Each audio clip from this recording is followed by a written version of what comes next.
Jackson Peter, un chauffeur Uber basé à Dar es Salaam, est récemment passé de l'essence au gaz naturel comprimé, GNC, pour sa voiture.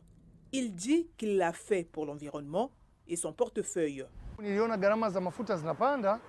J'ai remarqué que les prix du carburant augmentaient et je ne savais pas jusqu'à quand les prix continueraient d'augmenter. De plus, l'utilisation du gaz est moins chère et meilleure pour l'environnement par rapport à l'essence et au diesel. Il faut au moins $1 000 pour convertir une voiture au gaz naturel comprimé en Tanzanie.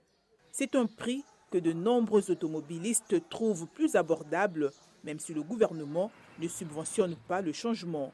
Les responsables affirment que jusqu'à présent, plus de 2000 véhicules ont effectué le changement depuis le début de l'initiative en 2018.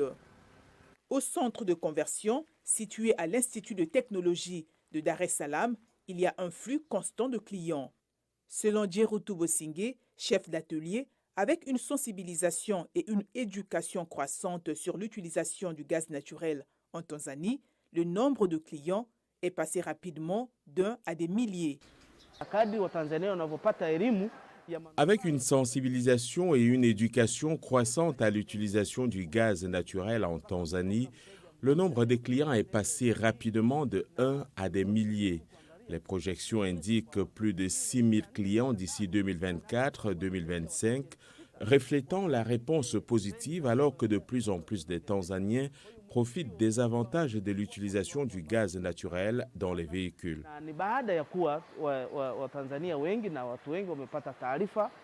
Le gouvernement tanzanien a adopté l'accord de Paris de 2015 pour limiter le réchauffement climatique, atténuer les impacts du changement climatique et construire un avenir écologiquement durable.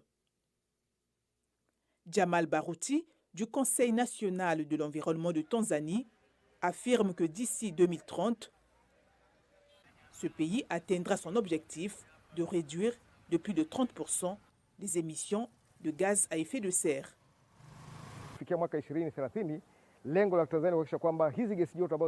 Jusqu'en 2030, l'objectif de la Tanzanie est de s'assurer que la quantité d'émissions de gaz dangereux est réduite de 30 à 35% selon l'évaluation qui a été menée auparavant. Nous savons que ces gaz proviennent de divers domaines, y compris la combustion des forêts, du charbon de bois et des voitures. Donc avec cette tendance à utiliser le gaz naturel dans notre pays, nous pensons que cela réduira les émissions de ces gaz dans cette mesure.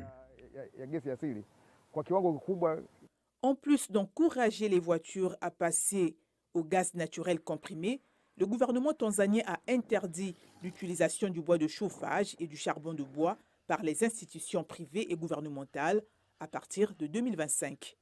Les autorités réorientent également les investissements vers des sources d'énergie alternatives, notamment l'énergie solaire, l'énergie géothermique, l'énergie éolienne et l'hydroélectricité.